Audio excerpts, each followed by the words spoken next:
2012ರಲ್ಲಿ ಯಾವಾಗ ಈ ಉಚಿತ ಸ್ಕೀಮ್ಗೆ 10 ವರ್ಷ ಆಗಿತ್ತು, ಅವಾಗ ದೇಶದ್ದು female labour force participation rate ಇಡೀ ದೇಶದ 28% ಇತ್ತು.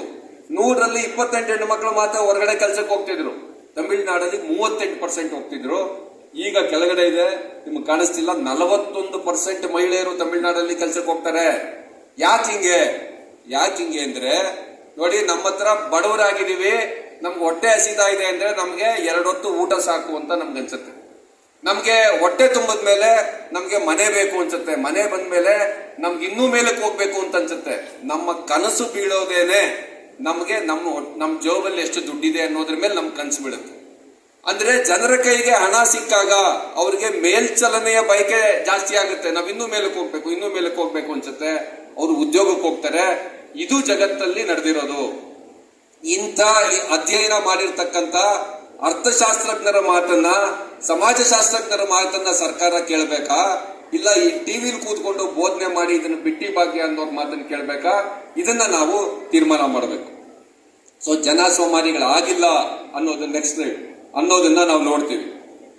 ಸೊ ಹೀಗಾಗಿ ಇನ್ನೊಂದು ನಾನು ಹೇಳಿದ್ದು, ಮಹಿಳೆಯರಿಗೆ ಯಾಕೆ ಇದನ್ನ ಕೊಡ್ತಾರೆ ಅನ್ನೋದಾಗ್ಲೇ ಹೇಳಿದ್ದೀನಿ.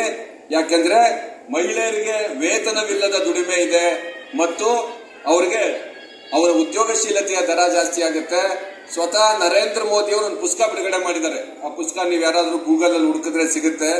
ಬ್ರಿಡ್ಜಿಟಾಲ್ ನೇಷನ್ ಅಂತ ಆ ಪುಸ್ತಕದ ಹೆಸರು. ಆ ಪುಸ್ತಕದಲ್ಲಿ ಏನ್ ಹೇಳಿದ್ದಾರೆ ಅಂದ್ರೆ, ಭಾರತದ ಮಹಿಳೆಯರು ಇವತ್ತು ಏನು ಅನ್ಪೇಯ್ಡ್ ಲೇಬರ್ ಮಾಡ್ತಾ ಇದ್ದಾರೆ ಮತ್ತು ಹೊರಗಡೆ ದುಡಿಯಕ್ಕೆ ಹೋಗೋದು ಕಡಿಮೆ ಇದೆ ಗಂಡಸರಿಗೆ ಹೋಲಿಸಿದ್ರೆ, ಇದು ಬೇರೆ ಬೇರೆ ದೇಶದ ತರ ಆಗ್ಬಿಟ್ರೆ ಇವರು ಕೂಡ ಹೊರಗಡೆ ಹೋಗಿ ದುಡಿಯೋದಕ್ಕೆ ಆಗೋ ತರ ಪರಿಸ್ಥಿತಿ ನಿರ್ಮಾಣ ಆದ್ರೆ ಈ ದೇಶದ ಆದಾಯ 35 ಲಕ್ಷ ಕೋಟಿ ರೂಪಾಯಿ ಜಾಸ್ತಿ ಆಗುತ್ತೆ ಅಂತ ಆ ಪುಸ್ತಕದಲ್ಲಿದೆ. ಆ ಪುಸ್ತಕ ನೀವು ಯಾರಾದ್ರೂ ಇಂಗ್ಲಿಷ್ ಬರೋರು ಗೂಗಲ್ ಅಲ್ಲಿ ಹುಡುಕಿ ನೋಡಿ. ಬ್ರಿಡ್ಜಿಟಾಲ್ ನೇಷನ್ ಅಂತ ನರೇಂದ್ರ ಮೋದಿ ಅವರು ಬಿಡುಗಡೆ ಮಾಡಿರುವಂತ ಪುಸ್ತಕ. ಮಹಿಳೆಯರು ಹೆಚ್ಚು ಉದ್ಯೋಗಕ್ಕೆ ಹೋಗ್ಬೇಕು. ಮತ್ತು ಕಡೆಯದಾಗಿ ಅವರು ಕೆಲಸಕ್ಕೆ ಹೋಗೋದಕ್ಕೆ ಅವ್ರಿಗೆ ಕಡಿಮೆ ಸಂಬಳ ಇರುತ್ತೆ. ಗಂಡಸರ ಸಂಬಳ, ಹೆಂಗಸರ ಸಂಬಳ ನೋಡಿದ್ರೆ ಸರಾಸರಿ 5,000 ರೂಪಾಯಿ ಹೆಂಗಸರಿಗೆ ಸಂಬಳ ಕಡಿಮೆ ಇರುತ್ತೆ ಹೊರಗಡೆ ಹೋದ್ರೆ. ನಮ್ದು ಜಮೀನಲ್ಲಿ ಹೆಂಗೆ ಹೆಣ್ಣಾಳಿಗೆ ಗಂಡಾಳಿಗೆ ವ್ಯತ್ಯಾಸ ಇರುತ್ತೋ, ಹೊರಗಡೆ ಕೂಡ ಗಾರ್ಮೆಂಟ್ಸ್ ಅಲ್ಲಿ ಸಂಬಳ ಕಡಿಮೆ. ಎಲ್ಲೆಲ್ಲಿ ಮಹಿಳೆಯರು ಜಾಸ್ತಿ ಕೆಲಸಕ್ಕೆ ಹೋಗ್ತಾರೆ ಅಲ್ಲಿ ಸಂಬಳ ಕಡಿಮೆ ಇರುವಂತ ಒಂದು ದುಸ್ಥಿತಿ ಇದೆ. ಹಿಂಗಾಗಿ ಅವ್ರಿಗೆ ಸರ್ಕಾರ ಇದನ್ನ ತುಂಬಿಕೊಡುತ್ತೆ ಅನ್ನೋದು ಕರೆಕ್ಟ್. ಆದ್ರೆ ಈ ತರ ಇರುವಂತ ಮಹಿಳೆಯರು ಹೊರಗಡೆ ಕೆಲಸಕ್ಕೆ ಹೋಗೋಕೆ ಏನ್ ನಂಬ್ಕೊಂಡ್ಬಿಟ್ಟಿದೀವಿ, ಇದರಿಂದ ಅಭಿವೃದ್ಧಿ ಆಗೋದಿಲ್ಲ, ಇದನ್ನ ಪುಕ್ಸಟ್ಟೆ ಕೊಡ್ತಾ ಇದ್ದಾರೆ. ಯಾರೆಲ್ಲ ಹೇಳ್ತಾರೆ ಇದನ್ನ ಕಾಂಗ್ರೆಸ್ MLAಗಳು ಹೇಳ್ತಾರೆ. ಇದು ದುರಂತ. ಅಯ್ಯೋ ನಮ್ಗೆ ಅಭಿವೃದ್ಧಿ ಆಗ್ತಾ ಇಲ್ಲ ಅಂತ. ಇದು ಏನು ಈ ಅರ್ಥಶಾಸ್ತ್ರ ಏನು?